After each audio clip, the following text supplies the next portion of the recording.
Hello, it's day 132 of the Liberator project, still day 132, and this is part 2.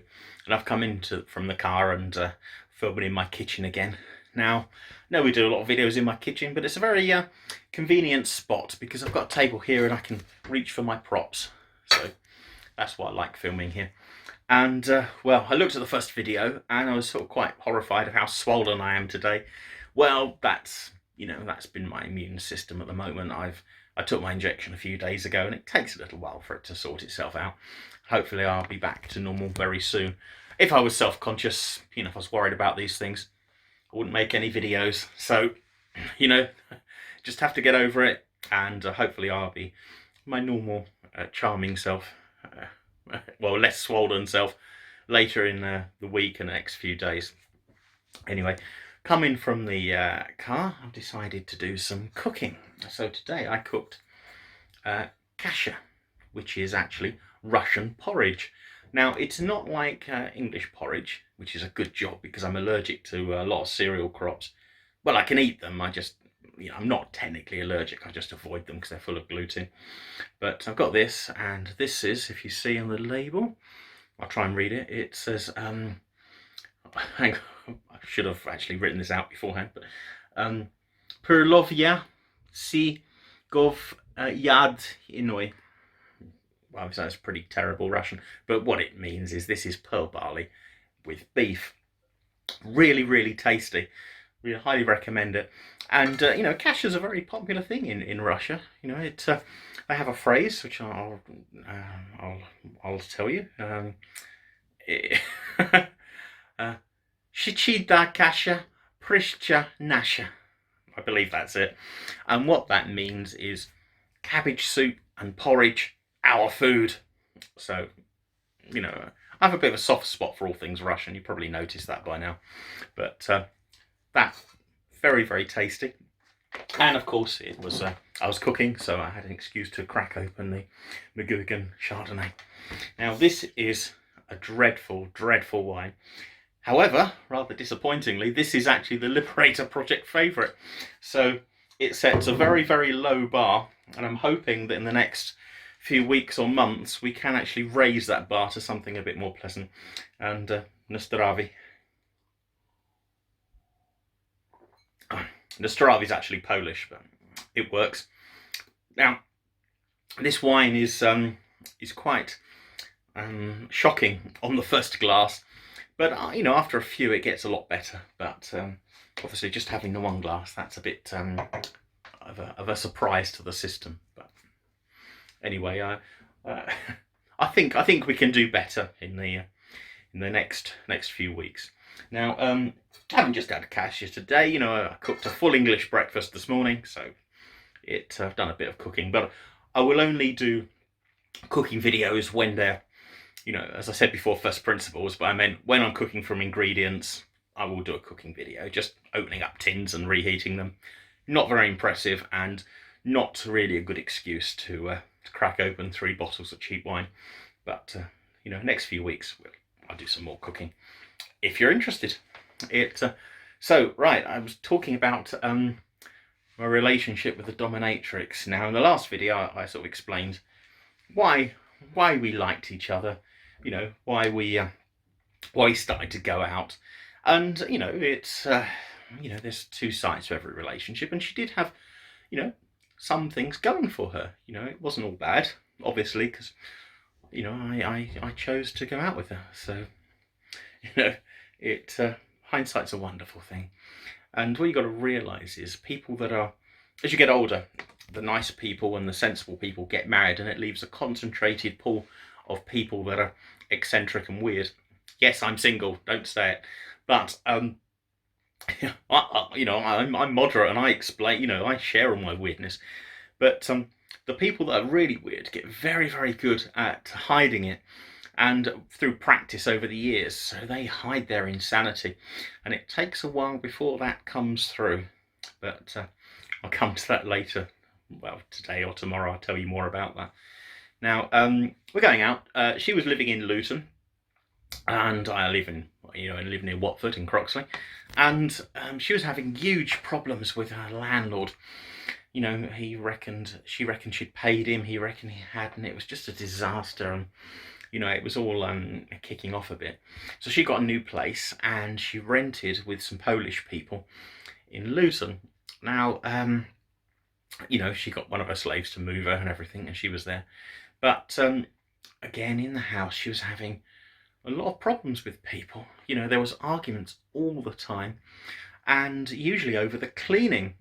And obviously there were clues with hindsight. You look back, and certainly, you know, when looking back, you get red flags and think, you know, are all these people having problems with you?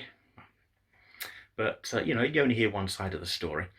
And yeah, so it was all sort of kicking off in her flat in Luton, and she wasn't happy with her job, so she quit her job. And I own a flat in Croxley Green, as you know, but I was renting a 3-bedroom house in Essex at the time because I started a new job. And you know, so she came to stay in my flat, and I was living throughout the week in Essex. And right, there were some problems with my house in Essex, and you know, I felt that someone was coming into the house when I was at work, because you know, I am a bit of a germaphobe, right? I don't mind mess, but germs and dirt really tick me off. And there was, you know, sometimes you just think, that cushion wasn't there, or something's moved. Definitely got that impression someone was coming into my house. And it was very bad because one day the loo hadn't been flushed, you know, and it's like, I'm not like that. I am really, really not like that. It really didn't. That's something I would never, ever, ever do. And it was like, there seems to be a rather large log in my toilet, and it wasn't from my bottom. So I was a bit freaked out by this. So, you know, I changed the locks on the doors, and then I quit her job. Oh, damn, give the name away. I'm going to have to cut that out. I'm going to have to cut that out of the video. Right, don't. Can I say that? Oh, I can say that. People who know me know who it is. But, oops. Better not say her surname, which, no. Oh dear. Well, that's blown it a bit. I'm not going to. This is a Liberapay project. Do I redo the video? No, I just use YouTube and cut that word out. Right, so. Doing so well. Anyway. So I had the definite impression someone was coming into the house, and I was really quite freaked out by this. So it wasn't working. I've done it again. Fuck. Oh God, I've said fuck now. Oh God.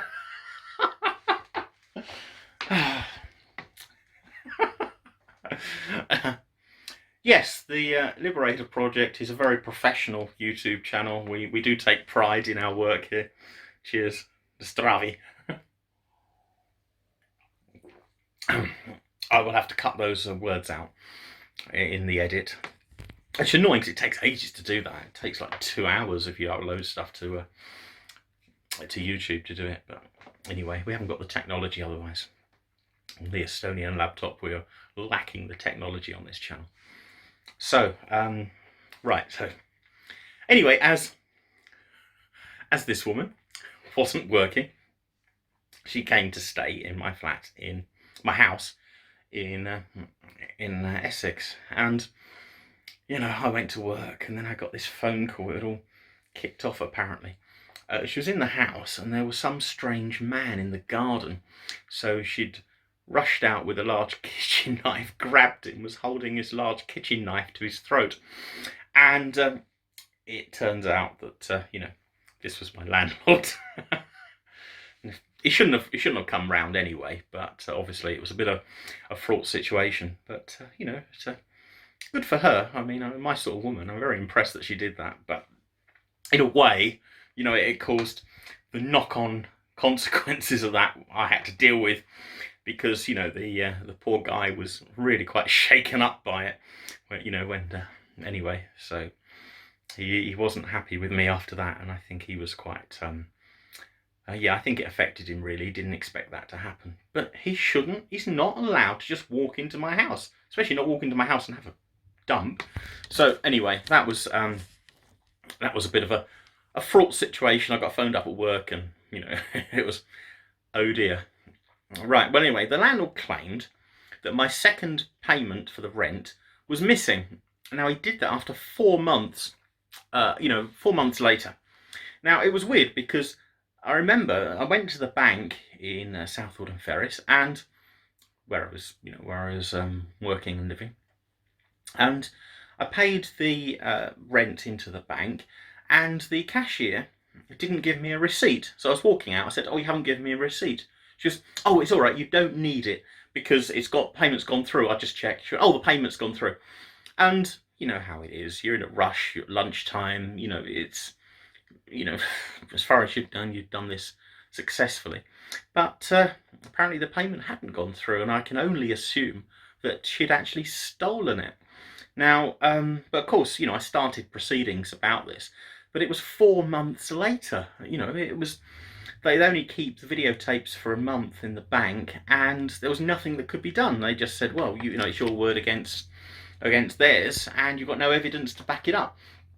So, if the idiot had told me at the time, then I could have definitely done something about it, but I didn't. So, I ended up paying that month twice, which was a bit of a blow, and because I regarded it as his mistake. But he agreed not to prosecute the woman for holding a kitchen knife against his neck, and we agreed not to prosecute for him trespassing, and we sort of agreed that when the tenancy ran out, we weren't going to renew it. I was going to move out. So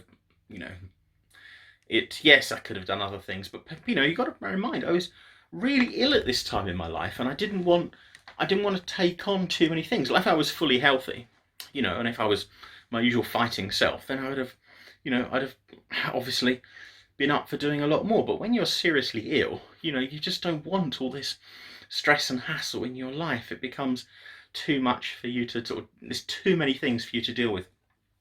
Anyway, so I was going to do a doctorate back at Keele University, and so because of that, the woman, she took a job.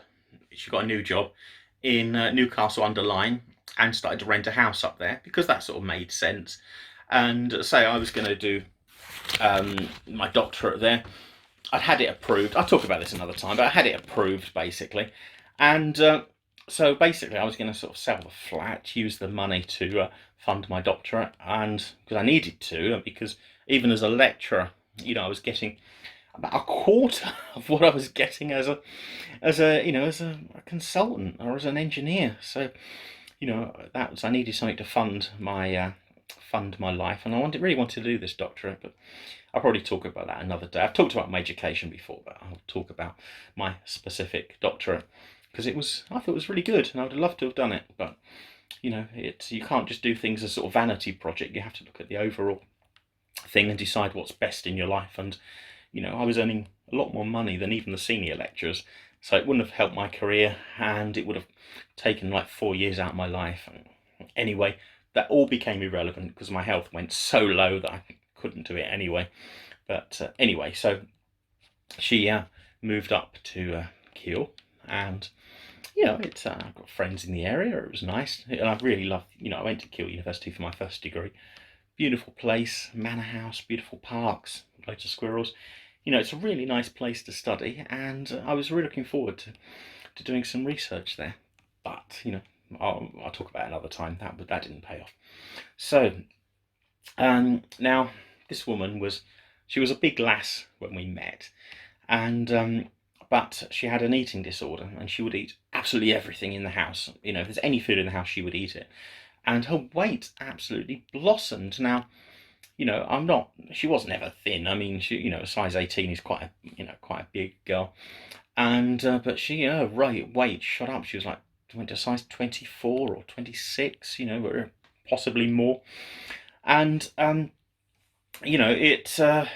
couldn't say much because I was on the steroids, and my weight was also spiraling out of control at that time. So okay, you get through this, and one problem at a time. Let's just survive, and then we can worry about getting healthy once you know, once we're settled or once problems are dealt with. But let's deal with the serious problems first of all. Anyway, because her weight had gone up so much, she slipped over at work and hurt her back, and you know, gave up her job. Now, I didn't really understand why she did that, because, you know, her job was in sales. You know, it was sitting at a PC and talking on the phone, and you know, it was like, well, she might have done that rather than sit in the lounge, in my opinion. You know, if it involved taking some cushions, you know, then okay, but it wasn't my job, it was her job. And you know, it's not be too dogmatic about things. You know, it was like, she said she couldn't work. Okay, it's a bit of a struggle, but okay, she couldn't work. So she got sick pay for a while, but bear in mind she was in sales, so her basic pay was useless, and she earned some really good money by selling pages in magazines, and that's where the real money came in. So when you're on sick pay, you're only on a fraction of your basic pay, and that just wasn't enough to survive. So I ended up paying her rent until she got a grant or got this legal case sorted through. But you know, I was ill myself. I wasn't very well. I was going in and out of hospital, and you know, I don't really have any family. I've got a younger brother, you know, which you know, I wish him well, but I haven't seen him for, God, you know, 15 years, something absolutely shocking. I hadn't seen him for years, so he's not involved. So I had no one to rely on. I was basically too ill to do things myself. I mean, literally, I was in hospital at some point for weeks at a time, throwing up and wanting to die. So I didn't really have anyone to deal with things. So this woman took over stuff and sorted out my bills and payments and managed my life while I was in hospital, which obviously we'll come back to that later. Now, when I was managing to work, I'm getting more comfortable. I was working in Essex, so you know, that's about an hour and a half, 2 hours at a weekend to get back to my flat in Watford, and then Keele is another sort of 2 hours further north from my flat. So, you know, when I was working, I'll go and see her at weekends, and on a Friday it meant leaving work, being stuck in the traffic, getting to my house, packing my stuff, getting up. And bear in mind, you know, my health was absolutely dreadful at the moment. I was, you know, really struggling to keep working. So, you know, there'd be at least 4 hours, maybe 5 hours driving from when I left work before I'd get to the house. And, you know, they get to the house and it was absolutely filthy. Now, I'll admit it, you know, I'm a germaphobe. I can't bear mess. I can live with, because my God, my house is a mess at the moment, but I can't bear dirt and germs, and I can't bear them, especially in the kitchen. You know, that was so I was going to get another. I will, you know, I've been talking for 20 minutes, so I need a top up of the McGurgan. And only a splash too. You know, I'm not drinking heavily tonight, I'm just enjoying a glass, well, not enjoying, I'm having a glass with my porridge. So anyway, it was sort of late when I got up there. It would be sort of 9:30, 10 o'clock. You know, sometimes a bit later if I stopped for a coffee, because I was just falling asleep on the, you know, on the road. And it, you know, it was